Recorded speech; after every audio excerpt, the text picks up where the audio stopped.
Pilkada serentak masih akan berlangsung pada November mendatang, tetapi suhu politik mulai terasa, salah satunya di Provinsi Sumatera Utara. Selain Gubernur Petahana Edi Rahmayadi, ada menantu Jokowi, Bobi Nasution, yang digadang-gadang akan maju dalam perebutan kursi Gubernur Sumatera Utara ini. Golkar pun melalui Ketua Umum Erlangga Hartarto sudah menyatakan partainya memberi surat penugasan pada Bobi Nasution dan Ketua DPD Golkar Sumatera Utara Musa Rajeksah maju di Pilgub Sumatera Utara. Menurut Bobi Nasution, ia tidak perlu lagi mengambil formulir pendaftaran sebagai calon gubernur karena sudah mendapatkan surat tugas dari DPP Partai Golkar. Yang diinfokan ke kami, yang diinformasikan kepada kami yang namanya sudah diberikan surat tugas, pas ditanyakan kemarin, ini perlu daftar lagi nggak usah, karena sudah mendapat surat tugas, jadi tidak perlu daftar awas dulu. Pak, KTA Golkar udah dapat ya Pak? Belum. Pasti. Dengan adanya surat itu, maka Wagub Sumatera Utara Petahana Musa Rajeksah alias Ijek menjadi pesaing Bobi untuk mendapatkan tiket maju di Pilgub melalui Golkar. Ijek mengaku siap bersaing dan akan mengikuti arahan DPP Partai Golkar kepada siapa rekomendasi calon gubernur akan diberikan nanti. Soal Bobi, Ijek mengaku komunikasi keduanya berjalan baik. Apapun keputusan Ketua Umum, kita akan terima, dan semuanya itu keputusan ada di Ketua Umum DPP Partai Golkar. Secara penugasan sekarang ini ya kita bergerak, bekerja semuanya untuk melihat siapa yang nantinya akan dinilai oleh DPP yang lebih berpotensi untuk menjadi calon gubernur Sumatera Utara. Itu yang nanti menjadi calon yang akan maju, pastinya kita mau bersaing, bertanding secara sehat. Sama seperti periode sebelumnya, saya menyampaikan kepada tim pada waktu itu era Mas, dalam kita memperoleh atau mencapai kemenangan pertama, jangan ada menjelek-jelekan orang lain. Tidak hanya Bobi Nasution dan Ijek, kandidat lain yang menguat adalah Gubernur Sumatera Utara Edi Rahmayadi. Edi menanggapi masuknya nama wali kota Medan mantu Jokowi Bobi Nasution di bursa Pilgub Sumatera Utara. Edi menegaskan, siapapun boleh mencalonkan asalkan tidak ada aturan yang dilanggar. Edi juga menyinggung soal larangan bagi-bagi beras di pilkada nanti. Boleh untuk bercita-cita menjadi seorang pemimpin, mau Bobi, mau Musa, mau apapun, siapapun dia. Tetapi yang tidak boleh siapa? Yang tidak boleh melukai aturan yang ada. Aturannya begini, ikuti begini. Tidak boleh bawa beras, ya jangan pakai beras. Jangan bawa yang melakukan intervensi melalui kekuasaan, ya jangan lakukan itu. Memang hingga kini, belum ada nama pasti siapa akan maju dalam Pilgub Sumatera Utara.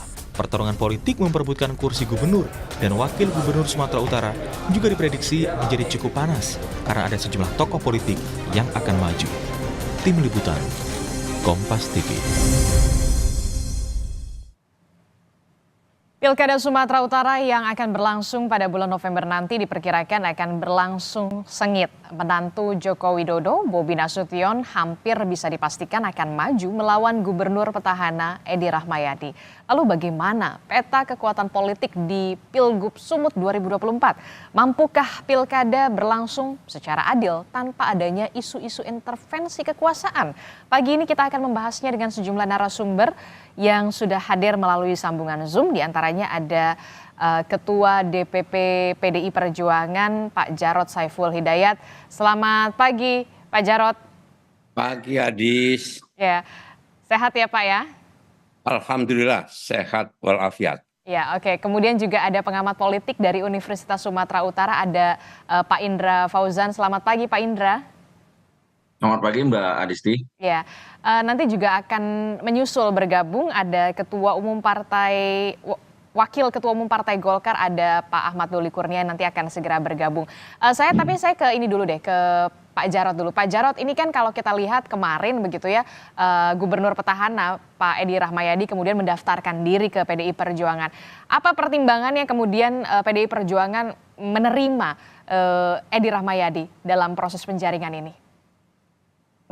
Ya, memang sekarang di PDI Perjuangan itu lagi tahapan proses penjaringan bakal calon kepala daerah, baik dari eksternal maupun dari internal.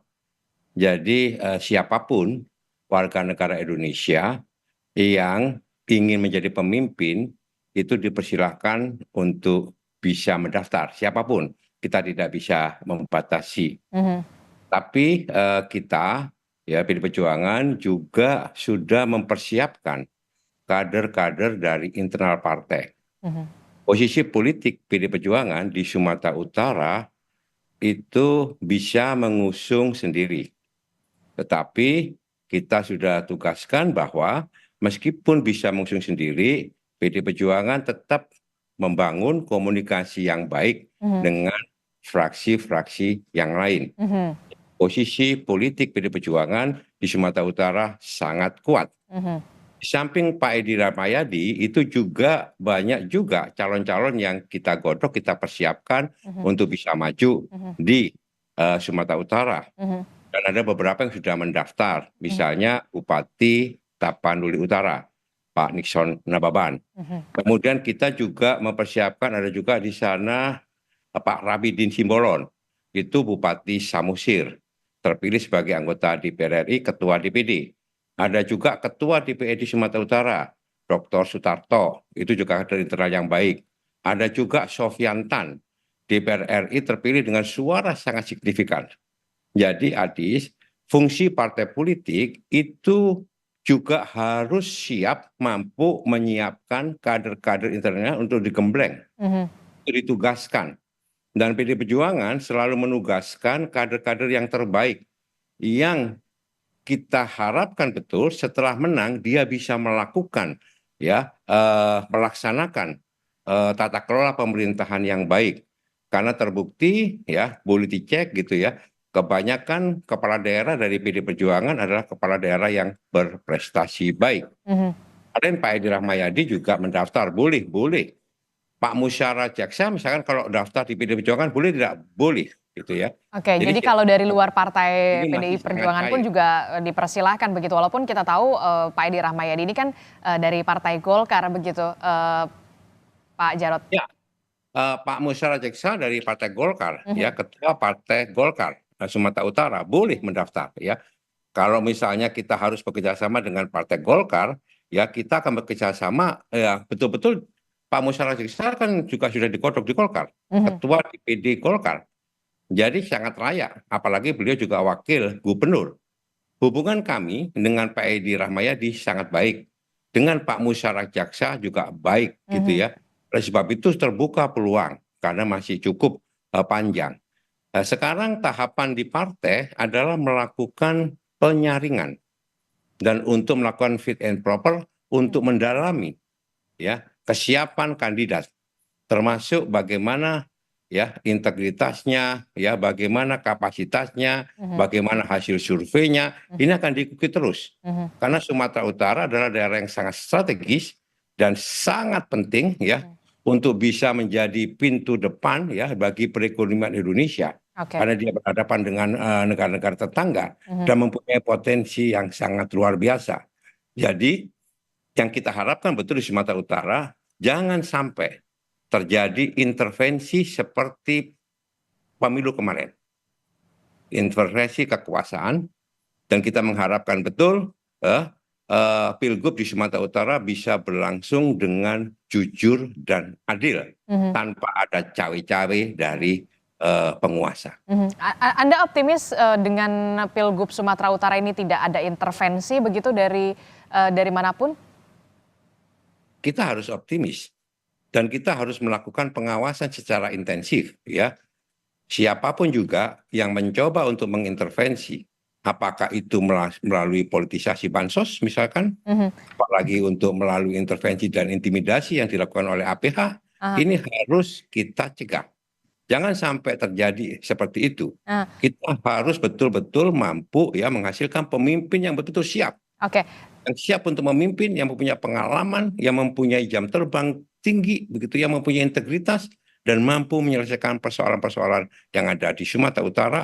Yang saya tahu, karena saya juga dari sana, gitu ya, saya tahu persoalan Sumatera Utara sungguh sangat luar biasa. Kompleks. Aha. Tangannya luar biasa, sangat Oke. kompleks. Oke, tapi kan Anda mengatakan memang optimis jangan sampai akan ada intervensi. Tapi kan kita melihat juga peluang dari menantu Presiden Joko Widodo ini Bobi Nasution untuk maju di Pilgub Sumatera Utara ini besar sekali loh, Pak Jarot dari Partai Golkar. Begitu, walaupun kita tahu kan dulu Bobi ini berasal dari partai Anda, begitu. Ya. Oh iya, dipersilakan, silakan saja gitu ya. Silakan saja kalau maju lewat manapun ya. Tapi yang tidak boleh adalah ya abuse of power, penyalahgunaan kekuasaan. Dan indikasi itu semoga saya salah ya. Semoga saya salah ya. Indikasi itu sudah mulai kelihatan ini. Contoh coba dihitung berapa kali Pak Jokowi ke Sumatera Utara. Keliling Sumatera Utara. Ya. Jadi apa saja yang dilakukan seperti itu. Boleh tidak? Boleh. Presiden boleh kemana saja ya untuk bisa melayani rakyatnya. Tetapi presiden juga harus adil ya. Harus adil dan harus jujur ya. Kalau memang bersaing meskipun itu menantunya dan menantu kesayangan misalkan ya, biarkan dia bersaing secara jujur, secara fair. Dan saya pikir kita harus menghormati proses-proses demokrasi yang baik. Pengalaman pemilu yang kemarin ya, Februari kemarin itu pengalaman terburuk. Karena itu demokrasi yang paling brutal dan paling buruk. Banyak pengamat mengatakan seperti itu. Dan itu dilakukan banyak sekali kecurangan-kecurangan. Dan ini adalah sejarah ya perpolitikan di Indonesia ya. Pilpres terpilih itu berkali-kali melakukan pelanggaran. Pelanggaran etik di Mahkamah Konstitusi, pelanggaran etik di KPU, kemudian ada dissenting opinion pada saat putusan MK tentang sengketa hasil pemilu. Baru kali ini. Nah, oleh sebab itu ya, ini rakyat semua melihat. Ya, jangan sampai ini terjadi lagi pada saat pilkada dimanapun juga, bukan hanya di Sumatera Utara. Tadi saya juga melihat misalkan Kaisang, misalkan mengambil komunikasi, ya kan? Siapa lagi istrinya boleh juga, boleh, silakan gitu ya. Bahkan kalau cucunya sudah besar juga boleh juga. Oke, jangan sampai ada intervensi walaupun memang menantu kesayangannya kalau tadi Pak Jarot mengatakan maju di Pilgub Sumatera Utara ya, kita akan kawal bersama ya, mudah-mudahan. Saya ke Pak Indra. Pak Indra, ini bagaimana kalau dari kekuatan politik sendiri di Sumatera Utara ini kan kalau kita lihat cukup menarik begitu, ada Pak Edi Rahmayadi begitu yang kita tahu merupakan petahana, namanya juga kuat, kemudian mentereng juga, ada juga nama Bobi Nasution yang kita tahu adalah menantu dari Presiden Joko Widodo yang dulunya juga sempat berada di PDI Perjuangan, kemudian ada Pak Musa Rajeksa, ada Pak Nixon. Bagaimana sebenarnya kekuatan politik di Sumatera Utara ini dengan nama-nama mentereng itu? Kalau kita melihat ya Mbak ya, di Sumatera Utara ini, nama-nama itu kan memang sekarang ini nama-nama yang sedang mencuat ya di kontestasi politik lokal di Sumatera Utara ya. Ada Bobi, ada Pak Edi, ada Bang Ijek ya. Nah, memang tiga nama ini sekarang yang sedang sedang leading dalam percaturan politik di Sumatera Utara. Dan tanpa menyampingkan tokoh-tokoh lain mungkin yang disebut oleh Mas Jarod tadi, sebenarnya Bobi dan Edi dan Musa Rajeksa ini lagi bersaing ya, walaupun sebenarnya lagi agak lama ya.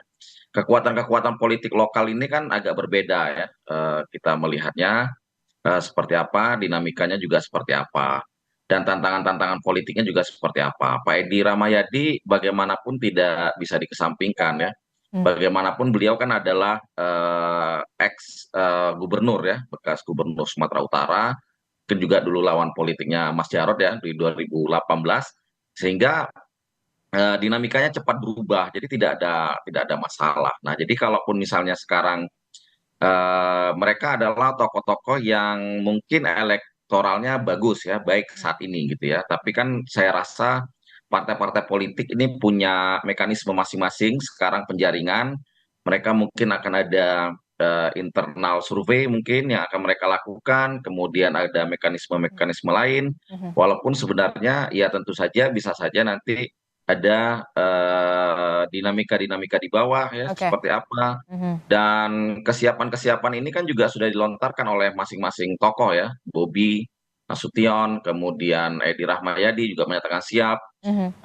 Pak Musa walaupun menyatakan siap tapi kan agak maju mundur ya karena Golkar juga belum menentukan sikap ya karena Golkar nih kemarin memberi surat tugas ya surat tugas ini yang kemudian sempat menjadi polemik di tingkat DPP Internal. mungkin ya pada masa itu Mhm. karena bagaimanapun kan kebutuhan elit lokal dengan elit nasionalnya kan kepentingannya Beda. berbeda-beda gitu ya sehingga mereka perlu komunikasi yang lebih aktif secara internal. Jadi ketiga tokoh ini memang leading tapi saya rasa akan mencuat kepada dua dua tokoh saja. Oke, ada 3 nama yang kemudian Anda sebutkan leading, Pak Edi Rahmayadi, kemudian ada Pak Musara Rajeksa atau Bang Ijek, kemudian juga ada Bobi Nasution. Mana yang paling berpeluang nanti akan bertarung di Pilgub Sumut antara Bobi kemudian dengan Pak Edi Rahmayadi? Apa sebenarnya yang menjadi kekuatan Bobi Nasution di Sumatera Utara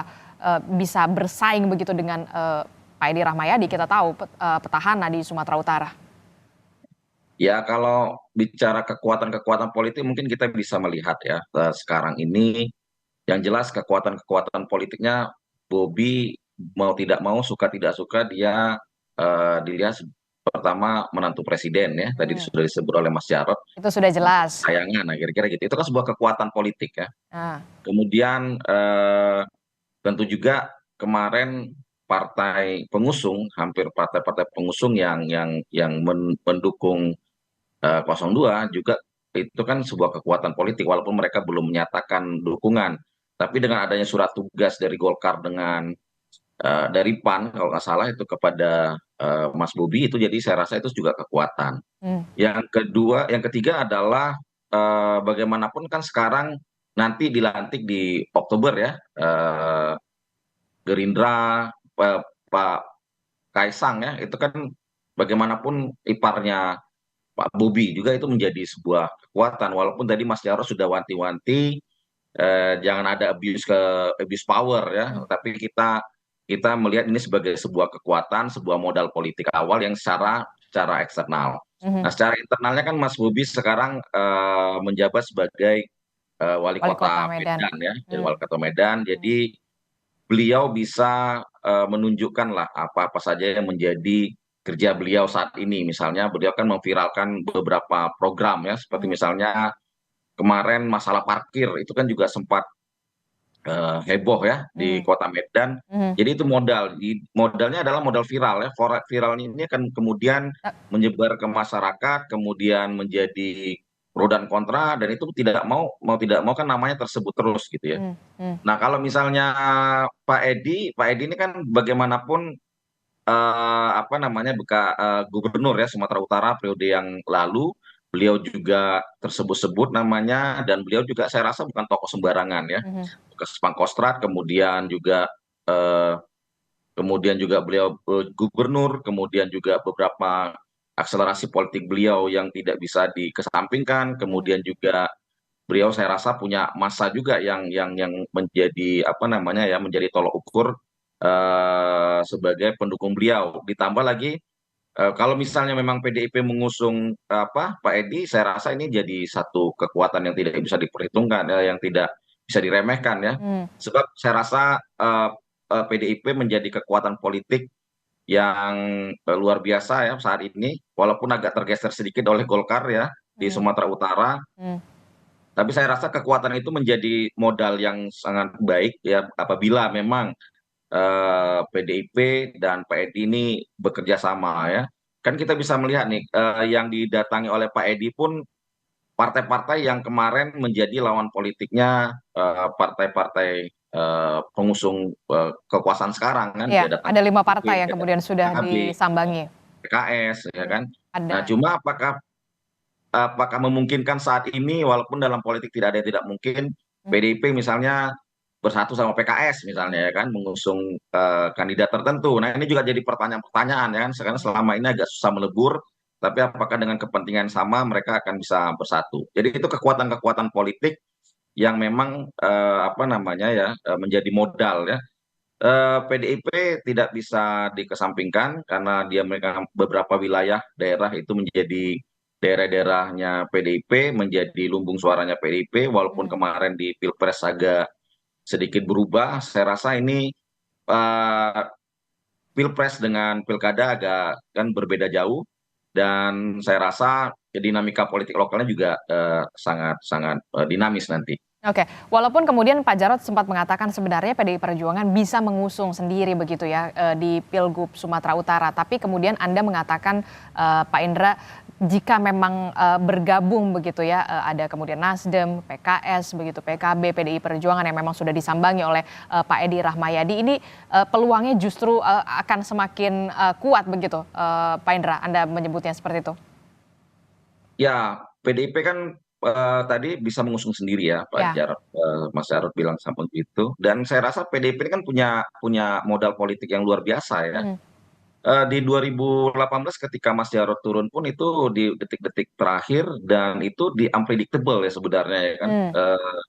Ketika ada manuver-manuver politik di tingkat atas ya, kemudian muncul Mas Jarod dan Bang Sihardi pada masa lalu itu, kita tidak bisa menyampingkan itu. Bagaimanapun PDIP punya kekuatan, politik yang baik, dan manuver politik PDIP ini kan terkadang sangat percaya diri, dia kan sangat percaya diri dengan kekuatan tadi. Oke. Walaupun ini tadi pertanyaannya apakah PDIP bisa bekerja sama ya, bisa mencair sama PKS misalnya ya, dengan kalau Nasdem dengan PKB dan lain sebagainya, saya rasa bisa saja. Tapi kalau dengan PKS ini kan Agak sulit ya karena berbeda ideologi begitu sulit. ya. Saya rasa sejarah politiknya agak berbeda ya. Agak berbeda. Tapi Oke. apabila kepentingan Pilpresnya kemarin sama gitu ya kan, karena sama-sama mengalami kekalahan yang sama dengan tadi dissenting opinion tadi yang menurut Mas Jarod, ini bisa disatukan sebenarnya, tapi ya perlu komunikasi politik yang panjang ya. Oke. Sebab elit-elit di atas kan saya bilang tadi, kepentingan elit pusat ini Oke. kan juga maruah PDIP, karena Iya. PDIP di Sumatera Utara menjadi partai besar ya. Jadi jangan sampai kekalahan ini malah maruah PDIP dipertaruhkan di sini. Lalu bagaimana dengan Partai Golkar yang tampaknya juga percaya diri sekali begitu, apalagi jika ada di belakangnya nama Bobi Nasution. Anda melihatnya bagaimana? Jangan dijawab dulu Pak Indra, tetaplah bersama kami di Sapa Indonesia Pagi, jangan kemana-mana saudara. Bahas soal bagaimana nanti sengitnya atau memanasnya pemilihan kepala daerah Sumatera Utara, apalagi ada nama Edi Rahmayadi, kemudian ada Bobi Nasution, Musa Rajeksa atau Ijek begitu. Saya melanjutkan dialog saya dengan Pak Indra. Pak Indra tadi sempat terputus begitu. Golkar tampaknya percaya diri sekali begitu ya, apalagi sudah memberikan surat tugas kepada Bobi Nasution yang kita tahu bukan dari kader Partai Golkar, justru ada nama Musa Rajeksa begitu. Apa pertimbangannya begitu? Apakah memang karena menantu presiden ini bisa dikatakan jadi cukup kekuatan yang cukup besar untuk memuluskan langkah Bobi Nasution di Sumatera 1? Iya, pertama kita juga harus menyadari bahwa dalam politik itu kan tidak ada yang tidak mungkin ya.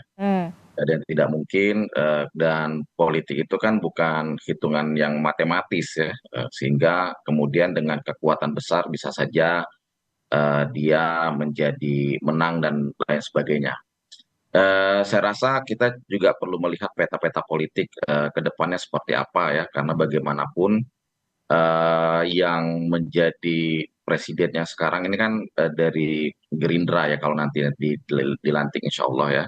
Dan tentunya kita juga melihat nanti Bobi Nasution saat ini kan belum punya partai politik yang dinaungi ya. Sebab dulu kan dia pernah di PDIP ya, kemudian ada dinamika Pilpres, kemudian menurut PDIP ini tidak layak lah untuk dijadikan kader mereka.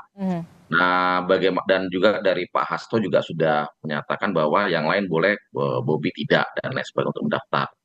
Jadi kalau Golkar saya melihat ini perlu pertimbangan-pertimbangan yang matang ya, sebab mungkin di survei sekarang kalau nggak salah beberapa waktu yang lalu saya mendengar dari surveinya Burhanuddin Muhtadi kalau nggak salah ya, Perbukaan mengatakan bahwa Bobi yang sedang unggul ya di survei mereka Januari kalau nggak salah.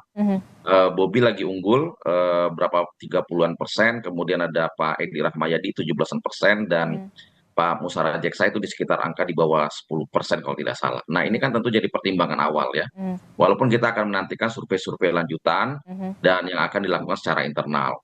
Dan Pak Musa ini kan itu tadi yang saya bilang, kepentingan elit nasional dengan keinginan elit lokalnya kan berbeda. Terkadang kepentingan mereka berbeda ya. Tentunya kepentingan elit nasional ini apalagi sedang dalam penyusunan kabinet saat ini. Jadi tarik ulur dan bagaimanapun ini menjadi penting ya untuk dibawa. Dan Pak Musara Jeksa punya modal sebenarnya karena dia adalah wakil gubernur masa Pak Edi Rahmayadi, dan kemudian sekarang dia ketua DPD Partai Golkar di Sumatera Utara. Jadi saya rasa ini menjadi catatan penting sebenarnya. Dan loyalis Golkar di Sumatera Utara saya rasa menginginkan, kemarin kan sempat mengatakan bahwa mereka menginginkan Pak Musara Jeksa. Rajeksa, oke. Dan Tapi ini juga sempat bagaimanapun kan, terjadi dinamika di aspirasi internal dari Partai Golkar sendiri, khususnya di Sumatera Utara, begitu ya Pak Indra? Pak Indra? betul, betul. Jadi keinginan elit dengan keinginan elit lokalnya kan berbeda. Jadi perlu komunikasi yang lebih lebih mendalam, dan ini menjadi masalah internal dalam Partai Golkar. Walaupun nanti mungkin ada mekanisme-mekanisme ya yang dilakukan. Mau tidak mau kan sekarang ini potretnya melalui survei ya. Mungkin PDIP akan melakukan survei internal, Golkar juga akan melakukan survei internal, dan siapa yang akan mereka calonkan. Jadi saya rasa peluang Bobi Nasution untuk di Golkar juga sangat besar ya, bagaimanapun. Anda melihatnya Bobi ini memang nama yang kemudian dimaui oleh pusatnya Golkar atau gimana sebenarnya? Kalaupun memang dari lokalnya Sumatera Utara, dari Golkarnya sendiri menginginkan Musara Jeksa sebenarnya. Kalau kita melihat dari beberapa statement elit-elit lokal, elit nasional, seperti misalnya Mutia Hafid pernah mengatakan bahwa yang menentukan itu adalah pusat, kemudian kemudian Pak Erlangga mengatakan sudah memberikan tugas. Saya rasa keinginan elit nasional lebih mengarah. Kalau lihat dari statement politik mereka ya, lebih mengarah ke Bobi Nasution ya, daripada Pak Musara Jeksa. Tapi bagaimanapun ini kan dinamika yang perlu diuji kembali gitu ya, dari survei yang saya bilang tadi. Perlu kita akan menantikan survei-survei, tapi saya rasa keinginan elit nasional mau tidak mau ke Bobi Nasution itu cukup besar dari Golkar. Oke, jadi bisa dikatakan nama Bobi ini merupakan keinginan dari elit Golkar pusat begitu ya, nama Bobi, walaupun kita tahu ada banyak sekali kader Partai Golkar yang mumpuni begitu di Sumatera Utara. Saya ke Pak Jarod. Pak Jarod, saya kan melihat dulu begitu 2018 ya kalau tidak salah ya. Anda juga sempat bertarung di Pilgub Sumatera Utara. Jadi sebenarnya apa sih tantangan di Sumatera Utara ini yang memang harus dimiliki oleh calon pemimpin nantinya Sumatera Utara? Ya, tantangannya yang mendesak ya korupsi. Oke. Ya. Korupsi di tingkat birokrasi gitu ya. Itu yang harus minimalisir, kalau bisa dihilangkan gitu ya. Infrastruktur tidak bagus ya.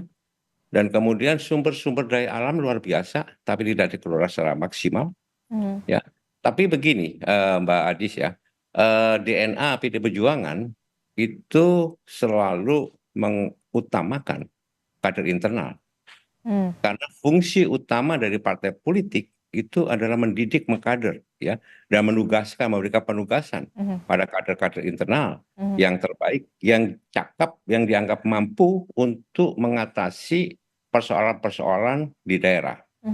Yang DNA PD Perjuangan itu selalu mengarus utamakan kepentingan rakyat, bukan sekedar kepentingan elit.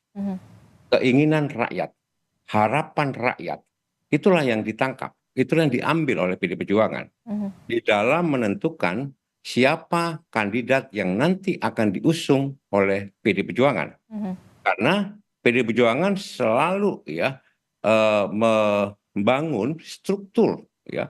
Kita harus melakukan satu perjuangan dengan terstruktur, dengan terukur, dengan rapi ya, tidak serampangan begitu ya. Dan itu didapatkan dari suara-suara aspirasi dan harapan rakyat Sumatera Utara. Mhm. Sehingga di dalam pemilihan kepala daerah bukan hanya kita berusaha untuk memenangkan calon yang kita usung, tetapi kita lebih daripada itu harus memastikan bahwa calon terpilih itu mampu untuk mengatasi berbagai macam persoalan-persoalan untuk melayani rakyat.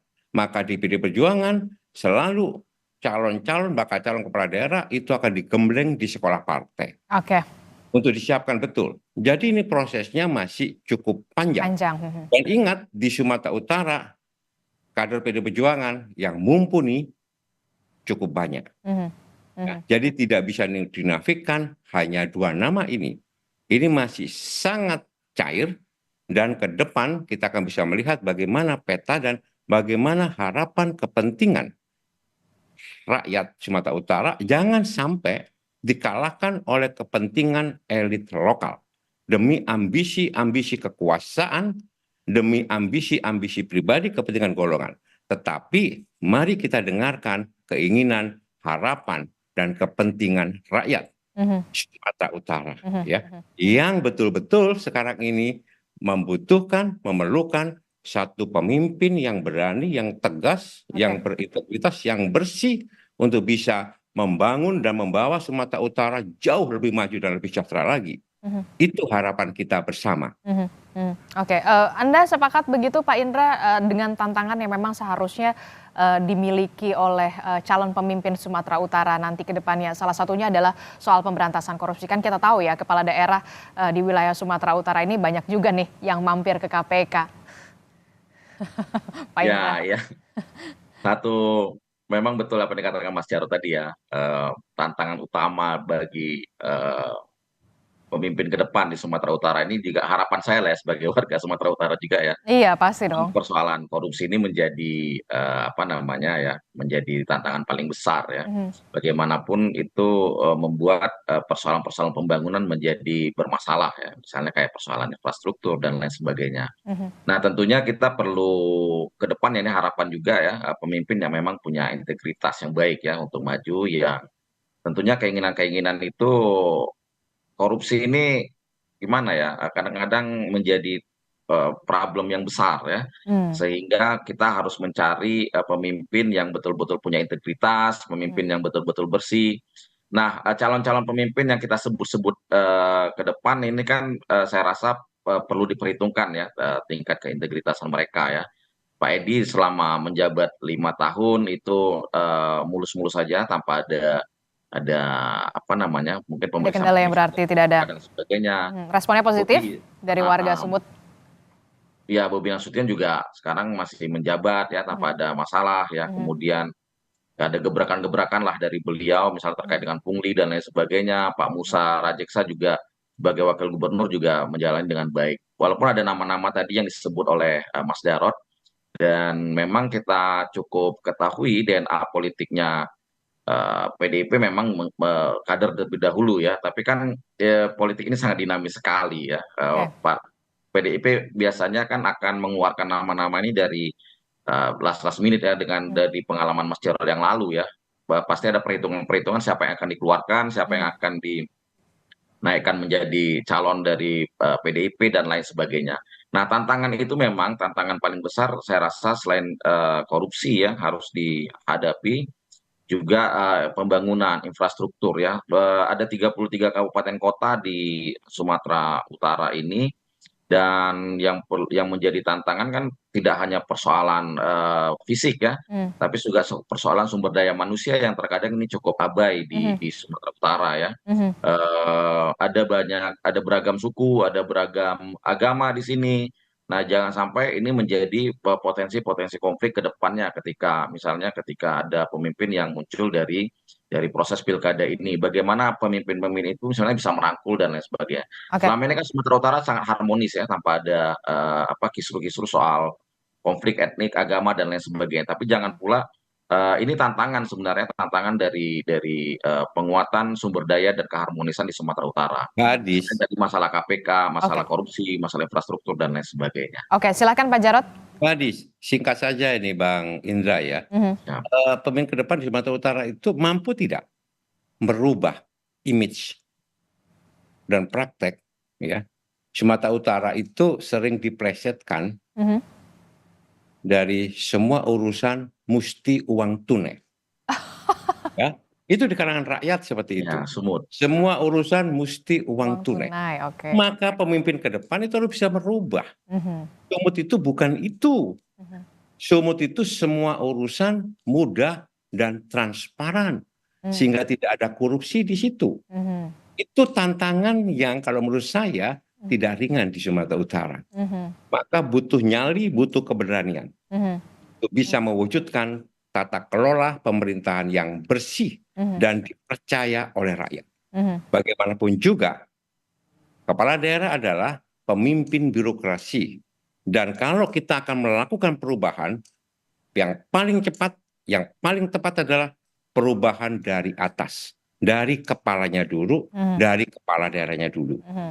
Karena sampai saat ini banyak sekali ya, hampir setiap tahun kepala daerah di Sumatera Utara terjerat kasus korupsi. Mhm. Dan itu Ini menjadi persoalan PR yang tersendiri sangat dan PR mendesak. besar terutama Betul. untuk PR kepala daerah yang pastinya mendesak. ya. Dan satu juga yang kemudian kekhawatiran ini belum mulai begitu sebenarnya pertarungan sengit di Sumatera Utara, tapi tampaknya sudah ada underline jangan sampai ada intervensi kekuasaan, Pak Indra. Anda melihatnya bagaimana ini? Belum mulai loh Ya, ini padahal. kan ini tadi imbas dari Pilpres ya, Mhm. Pilpres yang lalu yang menurut beberapa kita bisa melihat lah bagaimana Pilpres itu terlaksana ya. Mhm. Kemudian ada dinamika di MK, kemudian ada yang menarik ada dissenting opinion dari beberapa hakim MK itu. Nah, itu menjadi catatan penting ya Mhm. bagi apa namanya, bagi penyelenggara pemilu ya, bagi Mhm. penyelenggara pemilu seperti KPU dan Bawaslu. Dissenting opinion itulah yang harusnya menjadi pijakan bagi KPU dan Bawaslu untuk menyoroti pilkada-pilkada yang, nah ini ya dalam tanda kutip, yang calon-calon pemimpinnya berada dalam dukungan lingkaran kekuasaan ya. Mhm. Nah, integritas pemilu itu kan salah satunya adalah tugas dari KPU ya. Bisa Mhm. saja gini, apa yang diwanti-wantikan oleh Mas Jarod tadi terkait dengan abuse of power itu harusnya menjadi, saya rasa dengan adanya Bobi Nasution di sini, pertarungan politiknya akan mengarah, mata nasional akan mengarah ke Sumatera Utara Mhm. dengan, asumsinya ada intervensi kekuasaan. Mhm. Makanya semakin banyak sorotan, maka Mhm. peluang untuk melakukan abuse of power itu sebenarnya Harusnya semakin kecil harusnya begitu ya, semakin karena memang mengecil ya. diawasi betul begitu ya. Diawasi betul. Tapi kan integritas penyelenggara pemilu ini yang harus di kita sama-sama awasi ya gitu ya, Mhm. baik saya akademisi maupun Mas Jarod sebagai, fungsional partai harus Mhm. mengawasi. Mhm. Kadang-kadang kan pemainnya ini juga agak susah ya Mhm. bagaimana, dan Bawaslu itu harusnya mempunyai namanya pengawas pemilu ya, Mhm. tapi jangan sampai ini tidak terawasi. Mhm. Makanya semakin tersorot, media juga semakin mengarah ke Sumatera Utara, Mhm. pertarungan politik juga ada bagian dari kekuasaan misalnya, Mhm. menantu presiden, harusnya Oke. itu semakin mengecil ya Mhm. abuse abuse of power-nya ya, Mhm. dan permainan juga akan semakin lebih lebih, apa namanya, soft ya, seharusnya tidak brutal, lebih lebih soft gitu ya, bagaimana pengawasan-pengawasan itu harusnya Oke. dilakukan. Dan juga termasuk oleh media sebenarnya, Mhm. oleh Mhm. Kompas TV dan kawan-kawan Mhm. media lain gitu Betul. ya, berani tidak memberitakan apabila terjadi penyelewengan-penyelewengan kekuasaan. Oke, jangan sampai kemudian ada penyaluran beras yang dadakan begitu ya menjelang pemilihan begitu. Nah, itu yang kemudian kita kawal bersama pastinya ya, Iya, beras Pak ini Indra kan ya. salah satu elemen saja ya, Mhm. salah satu saja elemen ya dari Oke, sekian baik. banyak, teknik dalam meraih, suara, saya rasa Oke, seperti kita itu. harapkan tentu saja penyelenggaraan pilkada khususnya di Pilgub Sumatera Utara ini bisa berlangsung jujur, adil dan juga bersih pastinya. Dari kepala daerahnya dulu harus bersih sehingga nantinya tata kelolanya juga bisa bersih, bebas dari korupsi. Terima kasih pengamat politik dari Universitas Sumatera Utara ada Pak Indra Fauzan, kemudian juga ada Terima kasih, Mbak. Ketua DPP dari PDI Perjuangan Pak Jarod Saiful Hidayat. Terima kasih. Selamat pagi Bapak-bapak, sehat selalu. Selamat Selamat pagi, terima pagi, kasih. Mbak.